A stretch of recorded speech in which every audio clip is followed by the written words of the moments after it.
Okay, welcome to the HubFizz EcoBiz show, where you can get ideas to grow your business and make it greener. And I'm so excited today to be joined by Eileen, Willett, and Nancy Zeffman from Cucumber Clothing. And we're talking about launching and running a sustainable clothing wear brand. So welcome, Nancy and Eileen. Great to have you on the show. Thanks for inviting us. Yeah, it's lovely to be here. Thank you, Karen. Oh, you're welcome. So Cucumber Clothing make luxurious women's leisurewear and sleepwear using the latest technical fabrics that have a built-in anti-microbials, a baby soft hand feel. They're breathable, anti-crush, and they stay fresh. And there's with Stay Fresh Easy Care technology. So, whoa, yeah, we need to find out more about this. So, first of all, what led you to create Cucumber Clothing? Well, very briefly, because you know how long is a piece of string, but essentially Nancy and I have known each other for really quite a long time, and her middle son and my eldest son, who are now in their mid-20s, late 20s, are still very good friends. We're still very good friends, and so there's that kind of trust there in terms of friendship. And as friends do, we have lots of overlaps, and one of the big overlaps is we both really like to work out, which sounds quite creepy and weird, but we kind of do. So Nancy does basketball, she's starting a netball team, she does weight, she goes swimming, and I really like yoga, hot yoga, cold yoga, wild swimming, cardio. We share a trainer. So one of the things that we found is that the clothes that we wear, which is quite often to work out in, were incredibly comfortable. So we'd put our leggings on during the day, maybe chuck over a top, and then we'd be in it for the rest of if we didn't have something else we had to kind of get changed for, because you forget you're wearing those clothes. They're so comfortable, they move with your body, they breathe. If you get a bit sweaty, you don't get sweaty after that. The sweat sort of wicks away. So you just physically, it's something you don't need to think about. Whereas so often with women's clothing, clothing is something you think about, cinched waist or high heels digging in, or like a strap, or a bra that's uncomfortable. And we thought, so why isn't there a range of clothing that takes all the great things about sportswear clothing, technical clothing using technical fabric, and brings it into the everyday space, so that you can have all those attributes but actually wearing something that looks lovely, that is multifunctional, seasonless, etc., etc. And that's what has all those technical attributes. It's anti-crush. You don't need to wash them very often because antibacterial. You don't really need to ever iron unless it's been sitting underneath the trunk for 6 months. Exactly, no iron, absolutely. Cold wash, hand wash, spot wash, multifunctional, seasonless. So we feel that's where we came from, and that's what we're trying to do. Fantastic. And what I know, you came from kind of a fashion background, didn't you? And so what are kind of some of the fashion? Mine is advertising. Fashion and advertising. Okay. So what are some of the challenges and successes you've had in launching and running a sustainable clothing wear brand? Because there must be a lot of challenges, I imagine. Yeah, and I think the first challenge is really just going for it. So you can procrastinate for a long time, and it's just making that decision. We think we've got a great idea. We're researching the market. We spent 2 years looking and testing different fabrics, because we're nothing without our fabrics. The whole point is we are a fabric-led brand. So we just went for it. And I suppose the first challenge really is all very well setting up a website and, doing everything else, but you've got to drive people to that website. So it's networking, it's interacting with lots of different people. And we were very, hardworking and fortunate in that 2 days after launching, we had a piece in the Daily Telegraph written by Lisa Armstrong, who's the fashion director. And honestly, I remember waking up in the morning and it was just ping, ping, ping, ping. We realized there is a market there, and that put us on the map. So from there, it's been great, because that set us up from the beginning to to have customers. And because we're, and we have a very high repeat customer rate. People who find us, they like what we do, they're coming to us for a reason, and they come back for more. So it's, once we have that initial customer, that's been great for us. And I would say, the challenge is really, we had this idea, and I think it's the same with a lot of businesses. You have this idea of what you want to do, and and it's all very well thinking, we want to make nice clothes, but actually there's the whole other thing around it. You've got to sort out your finances. Neither of us are strong point. Lucky me, I got to do that. We've got to, build a website. We've learned all about doing shoots and, how to categorize things. And, there are so many more things than just the product itself in terms of running a business. So I would say that's been our biggest challenge. It's been exciting. There's been a huge learning curve. And we've had so many, some of your listeners may have seen us. We were on Dragon's Den. That was, the high point. is that a high or a low? I don't know. It depends which way you look at it. But, you know, so many things that we've experienced that we would never have done if we hadn't launched this business. So I think it's been great for us just personally, as personal development as well. I'd add to that and say one of the challenges is that, you know, we're two women in midlife. We have a female facing we're female founders. We have a female facing product. At the beginning, when we were, as quite a few new companies do, are looking for investment, one of the challenges that it's a bit of a struggle. The whole area VC is very male dominated. That's young male dominated. Yeah, which is, you know, fine. We've got a lot of young men in our families. You know, our kids are young men. That's great. But the fact is from the very beginning, you're on the back foot because you're having to explain a problem that you're trying to solve, but they don't understand the problem in the first place because it's not something people have talked about or experienced within their peer group. And so already you're on the back foot. And I think that has been a challenge. Yes. I think that continues to be a challenge for female facing brands. Yeah, definitely. Okay. Yeah. Well, when were you on Dragon's Den then? Actually, we were on just as we went into lockdown the first time. So that was March 2020.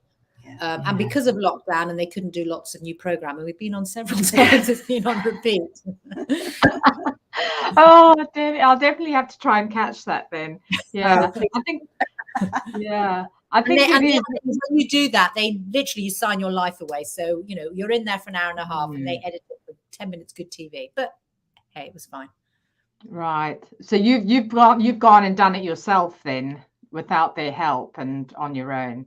So absolutely. You guys. Absolutely. And actually, you know, you have to believe in yourself, I think, if you're launching a business. Yeah, definitely. And I you know, there's always this tension as a founder between trying to get done what you need to get done, understanding that you need the money to do it. But also, you know, if you do get investment, depending on the investor, their level of involvement, their level of expertise and what they want, sometimes you give away a lot more than you get. And that's a mistake that we've seen a couple of people make. And it's a difficult one because if you really are up against the wall and you need the money, what do? You give away your company. But if you give away your company, then actually what are you working for? Yeah, what do you work? You work suddenly you're working for somebody else again. You're not working for yourself, which is the whole point. And just to add to that, another challenge really is there are two of us. You know, we more or less do everything ourselves. So it's time management and learning to take time out for ourselves, because if we're not in a good place, then nothing works. So, you know, you have to diarize your own, you know, like Eileen said at the beginning, we like to work out and it's important to us. So it's, you know, making sure you still take time out and do other things. Definitely. It's brilliant. And so I know maybe you can also come in and tell us a little bit about the clothing and sort of the technical aspects of it, but how can fashion be sustainable as well when anything leaves a carbon footprint? Well, that is absolutely right. And that is the, you know, $1 million, $1 billion question these days is how can any brand, it doesn't even matter if it's clothing, whatever, making backpacks and making carpets and making houses, how can you say you're sustainable? The reality is you can't, because the minute we get up, the fact that we're alive means that we have a carbon footprint. So even if we're standing naked in the field, we are emitting, you know, we are creating something. So all you can try and do as a company is, I think, be as thoughtful as you can, be as transparent as you can, be honest with yourself and your customers to say, this is what we're trying to do. We are quite imperfect, but with each step we're trying to get better. So, you know, with us, what we've, and also, you know, we have done a lot of research into it. We were chose to be part of the Cambridge Institute for Sustainable Leadership's accelerator program, which was really interesting, and it made us realize how big the problem is and how wide it is and how many categories are. So one thing we've learned is that unless maybe, you know, you're a huge company, you can try and look at every area, but for most companies you need to kind of pick and choose a few areas you're going to try really hard in. And for us, that was really looking at the longevity of our clothing. So one of the most polluting things is to buy something, use it once and chuck it away. So all of this disposable stuff, you know, going onto an airplane and using all that cutlery once it gets chucked away, that the whole kind of PPE thing, absolute disaster, which we'll, you know, have to deal with in the years to come. And so for us, it's about the longevity. So our clothes are seasonless, meaning that you can't say, oh, that's so 2019. You know, it's not ever going to be like that. You can wear it year after year and slip it in with all your hero pieces. It will still look fresh. The fabric itself lasts 6 times longer than cotton, at least, which means that you're going to get tired of it before the clothes wear out on you. And so we encourage people to send things back to us. We give them a discount or on their future purchases, or they can do our rental circularity thing, which is the other area that we're concentrating on, trying to create more of a circular economy where people can rent things for us and ultimately buy it if they like it. If they don't, they can send it back. And then we resell it as pre-loved. Obviously, it gets cleaned and pressed and everything. And because our things don't really ever look worn, it's as if you get something new, but we're redefining what new is. Yeah, exactly. Because people always think something new has to be absolutely brand spanking new. Not necessarily. It can be new to you and your wardrobe. But and sorry, I would just add to that as our 5 mile radius. I mean, that's a big thing. That's a huge thing. So we design, grade, manufacture, do everything with 5 miles of our London base. So our clothes are not flying all over the world, and it also means we have a relationship with our manufacturer and our pattern cutter and all the people who are employed on our behalf. So we know they have good working practices, because so many companies talk about sustainability. But if you're not paying a fair wage and you're not treating your workers properly, I'm sorry, but it's not sustainable. So, we try to know as much as we can about the people who are working for us. And that's very important to us. Yeah, that's amazing. I think, it's all there. A lot of them outsource it to other countries, and you don't really know what goes on there. And then you've got that carbon footprint of bringing it back. And on the other side, also means we're able to keep a close eye on it. So we know, I mean, occasionally something might slip through the net, but basically, we know, because we see our products, we check on them, we make sure everything's being done well. Fantastic. And finally, last question, what is your top eco tip? Keep it, wear it. So when Eileen says, for example, if you don't like something, send it back to us, you can rent it. The whole point is we want our customers to choose those pieces that are keepers.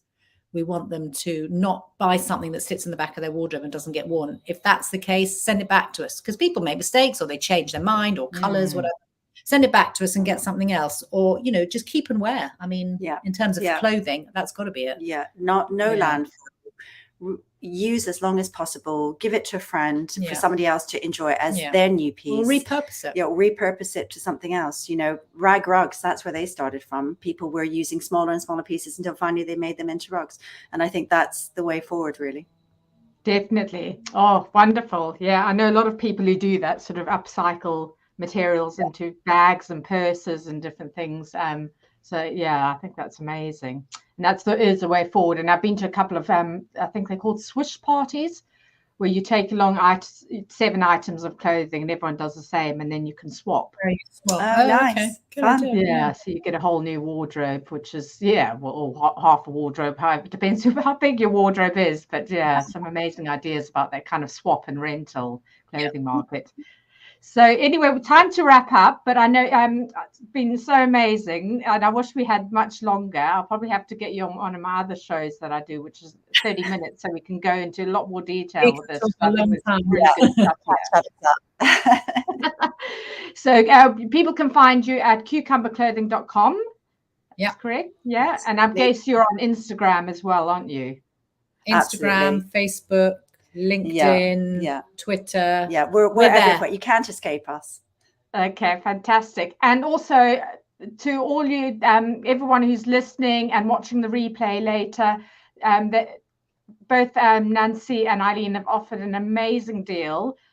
So if you want to go and buy anything, you can use the code HubFizz30 from midday today until the 6th of April. And you get a 30% discount, which is fantastic. So thank you. Really gracious about that. That is an amazing discount deal for our listeners. Well, thank you so much, both of you, for joining me. It's such a pleasure to have you on the show. Thanks so much. Thank you, Karen. Lovely to speak. And to our viewers, we'll see you same time next week at 11 o'clock.